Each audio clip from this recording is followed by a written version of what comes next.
आप सभी को सादर प्रणाम।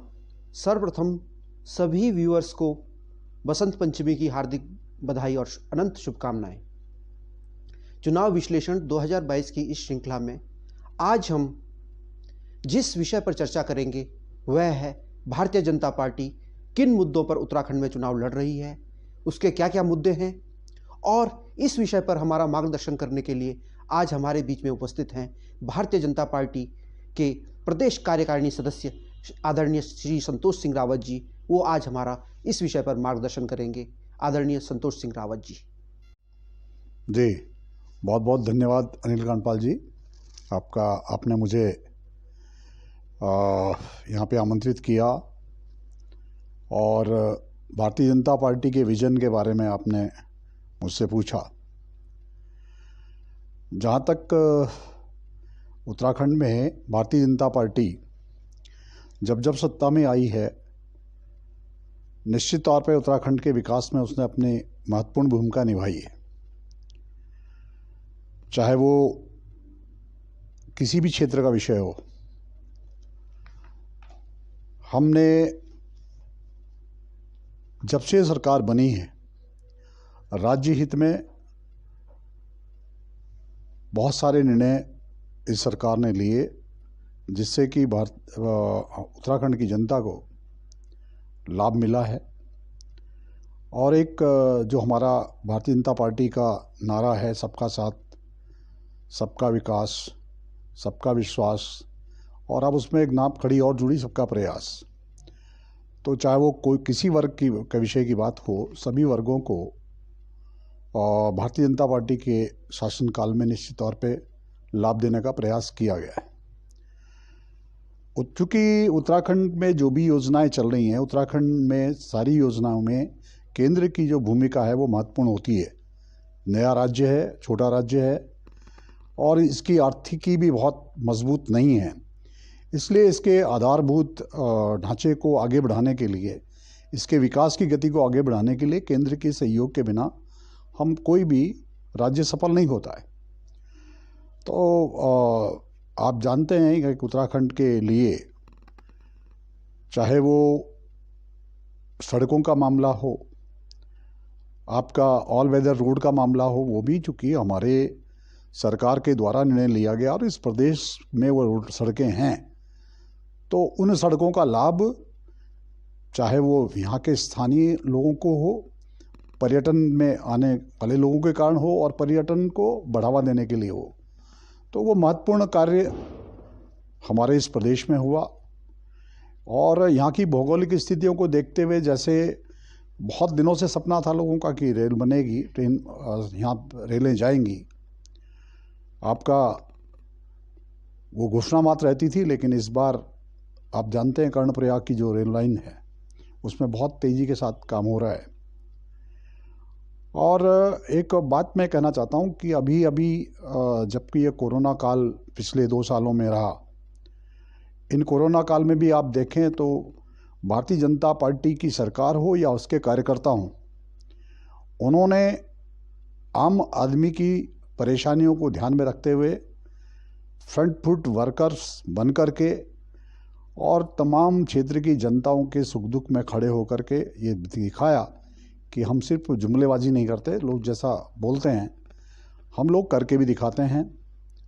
और निश्चित तौर पे नुकसान हुआ, उसका सभी को दुख है, लेकिन उस महामारी में जिस प्रकार से उत्तराखंड की सरकार ने अपनी महत्वपूर्ण भूमिका निभाई, और सीमित संसाधन होने के बावजूद भी प्रदेश की 1 करोड़ आबादी को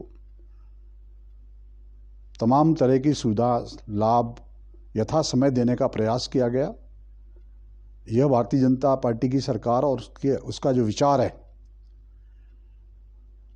भारतीय जनता पार्टी का मानना होता है कि जो सबसे नीचे पायदान पे खड़ा व्यक्ति है उस तक भी सुविधा जाए। तो कोरोना काल में जहां रोजगार ठप हो गया, जहां व्यवसाय चौपट हो गया, वहां भारतीय जनता पार्टी ने और उत्तराखंड की सरकार ने, चाहे राहत की बात हो, मजदूरों के लिए धन उपलब्ध कराने की बात हो, और लोगों को मुफ्त राशन देने की बात हो, तो इसमें अग्रणी भूमिका निभाते हुए और उनका साथ देते हुए कार्य किया। इसके अलावा जैसा आप पहले से जानते हैं, उज्ज्वला योजना जब लागू हुई थी तो सिलेंडर्स गरीब परिवारों में, जहां महिलाओं के लिए दुनिया भर के जो बेचारे बहुत दबे कुचले लोग होते थे, वो एक गैस का कनेक्शन तक नहीं ले सकते थे, उनको कनेक्शन फ्री में कनेक्शन देने का काम भी उत्तराखंड की सरकार ने भी किया। अभी अटल आयुष्मान के नाम से सेंट्रल गवर्नमेंट ने एक योजना लॉन्च की थी और उसमें कहा कि बीपीएल परिवारों तक ये लाभ मिलेगा। लेकिन उत्तराखंड की सरकार ने एक बहुत बड़ा ऐतिहासिक निर्णय लिया और तमाम पूरी उत्तराखंड की तमाम जितनी भी आबादी है, वो चाहे किसी वर्ग का आदमी क्यों नहीं है, उस सभी को आयुष्मान योजना के अंतर्गत आच्छादित करते हुए प्रत्येक परिवार को 5 लाख रुपए तक का प्रति वर्ष इलाज देने का काम किया। उत्तराखंड की बात करें तो उत्तराखंड में पानी के कनेक्शन में जहां 7,000 रुपये शहरी क्षेत्र में, 4,000 रुपये ग्रामीण क्षेत्र में आपका पानी का कनेक्शन लेने के लिए लगते थे, आज की दिन पर उत्तराखंड की सरकार ने आपको 1 रुपये में पानी का कनेक्शन देने का कार्य अगर किया है तो भारतीय जनता पार्टी की सरकार ने किया और आज लोग उसका लाभ ले रहे हैं। इस प्रकार अगर आप देखें तो भारतीय जनता पार्टी जिस आपने कहा कि किन मुद्दों को लेकर चुनाव लड़ रही है, भारतीय जनता पार्टी का सबसे पहला बात भ्रष्टाचार मुक्त सरकार देने का जो अपना वादा था, अगर आप देखें कि विगत 5 सालों में भ्रष्टाचार का एक भी विषय कहीं भी नहीं उठा। केंद्र की बात छोड़े तो उत्तराखंड के अंदर भी इन विगत 5 सालों में भ्रष्टाचार का कोई विषय नहीं उठा। तो एक तो पारदर्शी सरकार, विकासोन्मुख सरकार, विकास को बढ़ाते हुए आम जन तक तमाम तरह की सुविधा देने का कार्य किया है। आगे भी अगर हम चुनाव लड़ रहे हैं, बेहतर शिक्षा हो, रोजगार के अधिक से अधिक अवसर पैदा हों, और किए हमने। विपक्ष कहता है कि साहब वो आपने भर्तियां नहीं करी, लेकिन भर्तियां भी हुई हैं, काफ़ी भर्तियां भी हुई और अभी भी भर्ती की प्रक्रिया चल रही है। और उसके साथ साथ सरकारी नौकरियों के अलावा सिर्फ सरकारी नौकरियों के दम पर हम बेरोजगारी ख़त्म नहीं कर सकते। इसलिए तमाम तरह का डेवलपमेंट्स के कार्य ऐसे किए जा रहे हैं कि जिनसे हमारे लोगों को, हमारे यहाँ के बच्चों को, बेरोजगार बच्चों को रोजगार के अवसर मिलें। तो उसकी ओर तमाम जगह ऐसे ऐसे बड़े बड़े कार्य हमारी सरकार पार्टी कर रही है, जिससे हमारे स्थानीय बच्चों को रोजगार मुहैया हों। बिजली की आपूर्ति भी आप देखते होंगे कि उसमें भी सुधार हुआ है। बिजली अब हमारे यहाँ 24 घंटे करीबन आती है। तमाम जो सरकारी काम करने की गति थी वो भी स्पीड अप हुई है। और मेरा मानना यह है कि निश्चित तौर पर एक अगर स्वच्छ सरकार हो, सही दिशा में चलने वाली सरकार हो, तो ऐसा भारतीय जनता पार्टी ने करके दिखाया है। चाहे वो किसानों का विषय हो, अब किसानों को उत्तराखंड के अंदर भी, चाहे वो आधा बीघे का किसान क्यों नहीं है, उसको भी केंद्र के द्वारा जो हमारी योजनाएं हैं उनके हिसाब से उनको किसान सम्मान निधि के रूप में धनराशि मुहैया कराई जा रही है। उसी प्रकार से हमारे जो माताएं हैं उनके को बेहतर पोषण हो। कन्या को पहले लोग एक होने पर बहुत ज़्यादा लोग खुशी नहीं मनाते थे। आज की उसमें हमारे सरकार का जो सोच है, भारतीय जनता पार्टी की जो सोच है, उसके तहत बालिका होने पर सरकार के द्वारा उनके बच्चे की देखरेख और माता की देखरेख करने के लिए बहुत सारे योजना दी गई हैं। उनमें उनको पौष्टिक आहार देने की योजना आंगनवाड़ी के थ्रू लगातार की जा रही है। इस प्रकार तमाम विकास के कार्य करने का पिछले 5 सालों में हमारी सरकार ने काम किए हैं और उन 5 सालों का जो कार्य है उसी के आधार पर आगे भी हम उम्मीद करते हैं कि उत्तराखंड की जो बहुत जनता है, जो बहुत शिक्षित समझदार, वो जानती है कि कौन सरकार बेहतर काम कर रही है। इसलिए हमारे को पूरा भरोसा है कि विगत 5 साल की जो अच्छे हमारे लोगों ने काम किए हैं उसके आधार पर भारतीय जनता पार्टी को लोग आगे भी सरकार बनाने का अवसर देंगे। धन्यवाद रावत जी, आपने बहुत ही स्पष्ट शब्दों में भारतीय जनता पार्टी की नीति, जिस नीति के आधार पर भारतीय जनता पार्टी 2022 का चुनाव लड़ने जा रही है, उसका हमारे श्रोताओं के मध्य रखा। मैं अपने श्रोताओं को बताना चाहता हूं कि आदरणीय संतोष सिंह रावत जी भारतीय जनता पार्टी के प्रदेश कार्यकारिणी सदस्य के साथ साथ कई वर्षों तक उत्तराखंड वन विकास निगम कर्मचारी निगम के अध्यक्ष रहे हैं और उत्तराखंड राज्य निगम कर्मचारी महासंघ के भी अध्यक्ष रहे हैं और वर्तमान में संरक्षक हैं और दिग्गज कर्मचारी नेता उत्तराखंड के रावत जी हैं।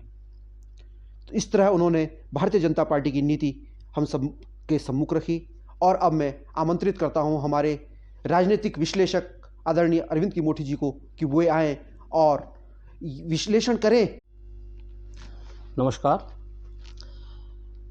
बड़े भाई साहब रावत जी ने अभी केंद्र सरकार की कुछ योजनाएं हमको गिनाई। ठीक है, उनकी बातों में सत्यता है कि केंद्र सरकार की काफ़ी योजनाएं और लाखों करोड़ों की योजनाएं इस समय उत्तराखंड सरकार में चल रही हैं, लेकिन ये मेरा मानना है कि ये राज्य सरकार का चुनाव है और ये चुनाव अगर कांग्रेस और भाजपा, जो कि यहाँ पर मुख्य प्रतिद्वंदी आपस में हैं, इन दोनों के बीच में अगर लड़ा जाएगा तो तेरा विकास और मेरा विकास, उस पर ही लड़ा जाएगा। अगर हम तेरा विकास और मेरा विकास की बात करेंगे तो कहीं ना कहीं उसमें राज्य सरकार की उपलब्धियां और पिछले वर्षों में कांग्रेस के शासनकाल में जो विकास हुए उनका आपस में कंपैरिजन अगर हम करें तो तभी ही जो है हम सही विश्लेषण इसका कर पाएंगे।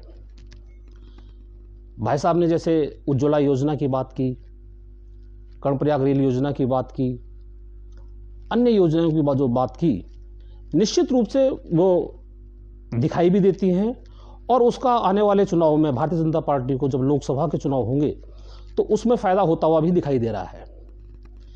लेकिन वर्तमान समय में अगर हम देखें तो क्योंकि इस समय प्रदेश में चुनाव है, प्रदेश के चुनाव है, चुनाव जितना छोटा होता चला जाता है,